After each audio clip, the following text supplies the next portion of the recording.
श्री विदुर नीति 5वां अध्याय। विदुर जी कहते हैं, राजेंद्र विचित्र वीर नंदन स्वयंभू मनु जी ने कहा है कि नीचे लिखे 17 प्रकार के पुरुषों को पाश हाथ में लिए यमराज के दूत नरक में ले जाते हैं। जो आकाश पर मुष्टि से प्रहार करता है, न झुकाए जा सकने वाले वर्षाकालीन इंद्रधनुष को झुकाना चाहता है, पकड़ में न आने वाली सूर्य की किरणों को पकड़ने का प्रयास करता है, शासन के अयोग्य पुरुष पर शासन करता है, मर्यादा का उल्लंघन करके संतुष्ट होता है, शत्रु की सेवा करता है, स्त्री रक्षा के द्वारा अपनी जीविका चलाता है, याचना करने के अयोग्य पुरुष से याचना करता है तथा आत्म प्रशंसा करता है, अच्छे कुल में उत्पन्न होकर भी नीच कर्म करता है, दुर्बल होकर भी बलवान से बैर मानता है, श्रद्धाहीन को उपदेश करता है, ना चाहने योग्य वस्तु को चाहता है,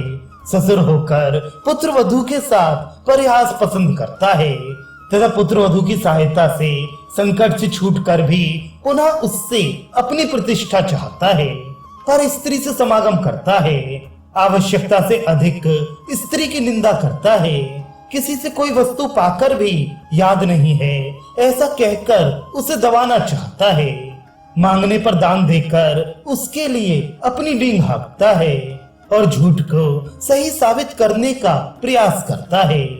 जो मनुष्य अपने साथ जैसा बर्ताव करे उसके साथ वैसा ही बर्ताव करना चाहिए, यही नीति है।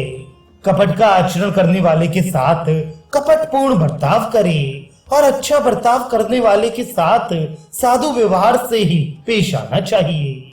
बुढ़ापा रूप का, आशा धैर्य का, मृत्यु प्राणों का, असूया धर्म चरण का, काम लज्जा का, नीच पुरुषों की सेवा सदाचार का, क्रोध लक्ष्मी का और अभिमान सर्वस्व का ही नाश कर देता है। धृतराष्ट्र ने कहा, जब सभी वेदों में पुरुष को 100 वर्ष की आयु वाला बताया गया है तो वे किस कारण से अपनी पूर्ण आयु को नहीं पाता। विदुर जी बोले, राजन आपका कल्याण हो। अत्यंत अभिमान, अधिक बोलना, त्याग का अभाव, क्रोध, अपना ही पेट पालने की चिंता और मित्र द्रोह, ये 6 तीखी तलवारें देहधारियों की आयु को काटती हैं, यही मनुष्यों का वध करती हैं, मृत्यु नहीं। भारत जो अपने ऊपर विश्वास करने वाली स्त्री के साथ समागम करता है, गुरु स्त्रीगामी है, ब्राह्मण होकर शूद्र की स्त्री से संबंध रखता है, शराब पीता है तथा जो बड़ों पर हुक्म चलाने वाला, दूसरों की जीविका नष्ट करने वाला, ब्राह्मणों को सेवा कार्य के लिए इधर उधर भेजने वाला और शरणागत की हिंसा करने वाला है, ये सबके सब ब्रह्म हत्यारे के समान हैं। इनका संग हो जाने पर प्रायश्चित करे, ये वेदों की आज्ञा है। बड़ों की आज्ञा मानने वाला, नितिज्ञ, दाता, यज्ञ शेष अन्न भोजन करने वाला, हिंसा रहित, अनर्थकारी कार्यों से दूर रहने वाला, कृतज्ञ, सत्यवादी और कोमल स्वभाव वाला विद्वान स्वर्गामी होता है। राजन, सदा प्रिय वचन बोलने वाले मनुष्य तो सहज में ही मिल सकते हैं, किंतु जो अप्रिय होता हुआ हितकारी हो, ऐसे वचन के वक्ता और श्रोता दोनों ही दुर्लभ हैं। जो धर्म का आश्रय लेकर तथा स्वामी को प्रिय लगेगा या अप्रिय, इसका विचार छोड़कर अप्रिय होने पर भी हित की बात कहता है, उसी से राजा को सच्ची सहायता मिलती है। कुल की रक्षा के लिए एक मनुष्य का, ग्राम की रक्षा के लिए कुल का, देश की रक्षा के लिए गांव का और आत्मा के कल्याण के लिए सारी पृथ्वी का त्याग कर देना चाहिए। आपत्ति के लिए धन की रक्षा करे, धन के द्वारा भी स्त्री की रक्षा करे और स्त्री एवं धन दोनों के द्वारा सदा अपनी रक्षा करे। पहले के समय में जुआ खेलना मनुष्यों में वैर डालने का कारण देखा गया है, अतः बुद्धिमान मनुष्य हंसी में भी जुआ न खेले। राजन, मैंने जुए का खेल आरंभ होते समय भी ये कहा था कि ये ठीक नहीं है, किंतु रोगी को जैसे दवा और पथ्य नहीं भाते, उसी तरह मेरी बात भी आपको अच्छी नहीं लगी। नरेंद्र, आप कौओं के समान अपने पुत्रों के द्वारा विचित्र पंख वाले मोरों के सदृश पांडवों को पराजित करने का प्रयत्न कर रहे हैं। सिंहों को छोड़कर सियारों की रक्षा कर रहे हैं। समय आने पर आपको इसके लिए पश्चाताप करना पड़ेगा। तात, जो स्वामी सदा इस साधन में लगे रहने वाले अपने भक्त सेवक पर कभी क्रोध नहीं करता, उस पर भक्तगण विश्वास करते हैं और उसे आपत्ति के समय भी नहीं छोड़ते। सेवकों की जीविका बंद करके दूसरों के राज्य और धन के अपहरण का प्रयत्न नहीं करना चाहिए, क्योंकि अपनी जीविका छिन जाने से भोगों से वंचित होकर पहले के प्रेमी मंत्री भी उस समय विरोधी बन जाते हैं और राजा का परित्याग कर देते हैं। पहले कर्तव्य, आय व्यय और उचित वेतन आदि का निश्चय करके फिर सुयोग्य सहायकों का संग्रह करे, क्योंकि कठिन से कठिन कार्य भी सहायकों द्वारा साध्य होते हैं। जो सेवक स्वामी के अभिप्राय को समझकर आलस्य रहित हो समस्त कार्यों को पूरा करता है, जो हित की बात कहने वाला, स्वामी भक्त, सज्जन और राजा की शक्ति को जानने वाला है, जो अपने समान समझकर कृपा करनी चाहिए, जो सेवक स्वामी की आज्ञा देने पर उनके बात का आदर नहीं करता, किसी काम में लगाए जाने पर इनकार कर जाता है, अपनी बुद्धि पर गर्व करने और प्रतिकूल बोलने वाले उस भृत्य को शीघ्र ही त्याग देना चाहिए। अहंकार रहित, कायरता शून्य, शीघ्र ही काम पूरा करने वाला, दयालु, शुद्ध हृदय, दूसरों के बहकावे में ना आने वाला, निरोग और उदार वचन वाला, इन 8 गुणों से युक्त मनुष्य को दूत बनाने योग्य बताया गया है। सावधान मनुष्य विश्वास होने पर भी सायकाल में कभी शत्रु के घर ना जाए, रात में छिपकर चौराहे पर ना खड़ा हो, और राजा जिस स्त्री को ग्रहण करना चाहता हो उसे प्राप्त करने का यत्न ना करे। दुष्ट सहायकों वाला राजा जब बहुत लोगों के साथ मंत्रणा समिति में बैठकर सलाह ले रहा हो, उस समय उसकी बात का खंडन ना करे। मैं तुम पर विश्वास नहीं करता ऐसा भी ना कहे, अपितु कोई युक्ति संगत बहाना बनाकर वहां से हट जाए। अधिक दयालु राजा, व्यभिचारिणी स्त्री, राजकर्मचारी, पुत्र, भाई, छोटे बच्चों वाली विधवा, सैनिक और जिसका अधिकार छीन लिया गया हो वह पुरुष, इन सबके साथ लेन देन का व्यवहार ना करे। ये 8 गुण पुरुष की शोभा बढ़ाते हैं। बुद्धि, कुलीनता, शास्त्र ज्ञान, इंद्रिय निग्रह, पराक्रम, अधिक ना बोलने का स्वभाव, यथाशक्ति दान और कृतज्ञता। तात, एक गुण ऐसा है जो इन सभी महत्वपूर्ण गुणों पर हठात अधिकार कर लेता है। राजा जिस समय किसी मनुष्य का सत्कार करता है उस समय ये गुण राज सम्मान उपर्युक्त सभी गुणों से बढ़कर शोभा पाता है। नित्य स्नान करने वाले मनुष्य को बल, रूप, मधुर स्वर, उज्जवल वर्ण, कोमलता, सुगंध, पवित्रता, शोभा, सुकुमारता और सुंदरी स्त्रियां, ये 10 लाभ प्राप्त होते हैं। थोड़ा भोजन करने वाले को ये 6 गुण प्राप्त होते हैं। आरोग्य, आयु, बल और सुख तो मिलते ही हैं। उसकी संतान सुंदर होती है तथा ये बहुत खाने वाला है, ऐसा कहकर लोग उस पर आक्षेप नहीं करते।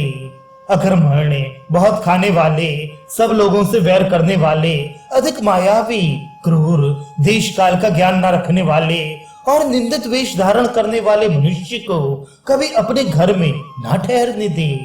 बहुत दुखी होने पर भी कृपण, गाली बकने वाले, मूर्ख, जंगल में रहने वाले, धूर्त, नीच सेवी, निर्दयी, वैर बांधने वाले और कृतघ्न से कभी सहायता की याचना नहीं करनी चाहिए।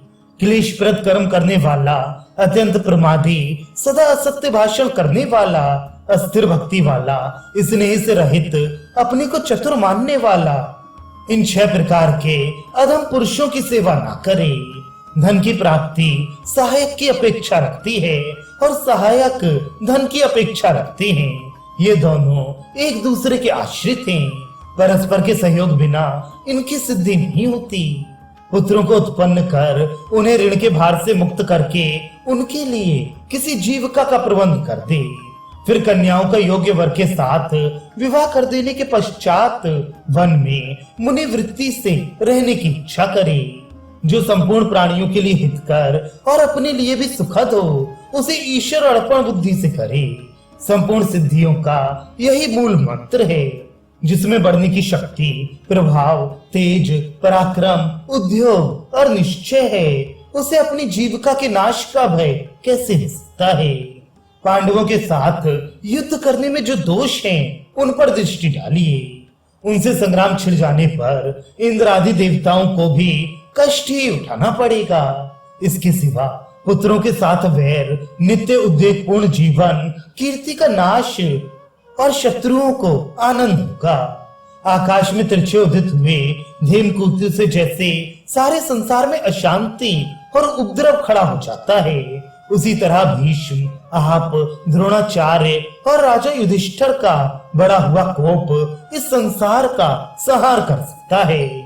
आपके 100 पुत्र, कर्ण और 5 पांडव, ये सब मिलकर समुद्र पर्यंत संपूर्ण पृथ्वी का शासन कर सकते हैं।